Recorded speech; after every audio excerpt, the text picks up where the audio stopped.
What is affirmative action?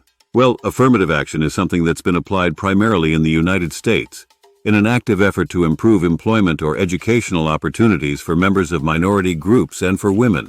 Affirmative action began as a government remedy to the effects of long-standing discrimination against such groups and has consisted of policies, programs, and procedures that give limited preferences to minorities and women in job hiring, admission to institutions of higher education, or the awarding of government contracts and other social benefits. The typical criteria for affirmative action are race, disability, gender, ethnic origin, and age. When did affirmative action first come about?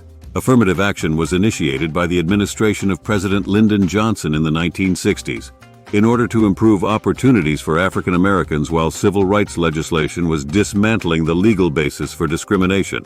The federal government began to institute affirmative action policies under the landmark Civil Rights Act of 1964 and an executive order in 1965. Businesses receiving federal funds were prohibited from using aptitude tests and other criteria that tended to discriminate against African Americans. Affirmative action programs were monitored by the Office of Federal Contract Compliance and the Equal Employment Opportunity Commission, EEOC. Subsequently, affirmative action was broadened to cover women and Native Americans, Hispanics, and other minorities, and was extended to colleges and universities and state and federal agencies. What has been the response to affirmative action? By the late 1970s, the use of racial quotas and minority set-asides led to court challenges of affirmative action as a form of reverse discrimination. The first major challenge was Regents of the University of California versus Bakke, 1978, in which the U.S. Supreme Court ruled 5-4 that quotas may not be used to reserve places for minority applicants if white applicants are denied a chance to compete for those places. Although the court outlawed quota programs, it allowed colleges to use race as a factor in making admissions decisions. The Supreme Court began to impose significant restrictions on race-based affirmative action in 1989. In several decisions that year, the court gave greater weight to claims of reverse discrimination, outlawed the use of minority set-asides in cases where prior racial discrimination could not be proved. They placed limits on the use of racial preferences by states that were stricter than those it applied to the federal government. In the media and to its critics, affirmative action has been presented as a mixture of giving chances to those who don't deserve them and being a form of socialism by creep. In the job market, they've said that this means that due to affirmative action, women and people of color have been given jobs that would have otherwise been given to other people, and that along with job quotas, they take jobs away from white men who are disadvantaged by these initiatives and as such are the real victims themselves of discrimination. But just why did affirmative action happen? It's important to understand that affirmative action didn't just happen in a vacuum.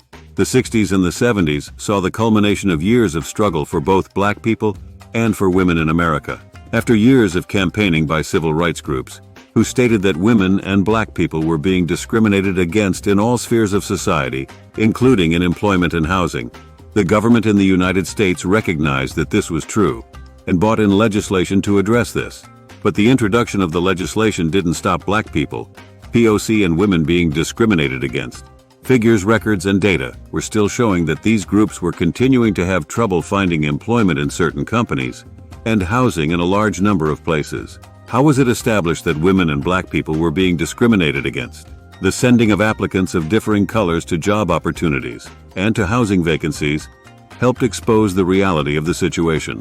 Whereas black applicants were told that jobs or housing were no longer available, the white applicants who would apply shortly afterwards were told that the jobs were still available or would be offered housing. Women were experiencing similar issues in the job market. So, is there still a need for affirmative action? Unfortunately, the answer is yes. There's been a lot of progress in terms of the number of women in roles and jobs that wouldn't have previously been open to them before the implementation of affirmative action, as well as more women becoming CEOs, COOs, and CFOs in Fortune 500 companies. But they still lag a long way behind the number of men in these positions. And the story is even worse for black people.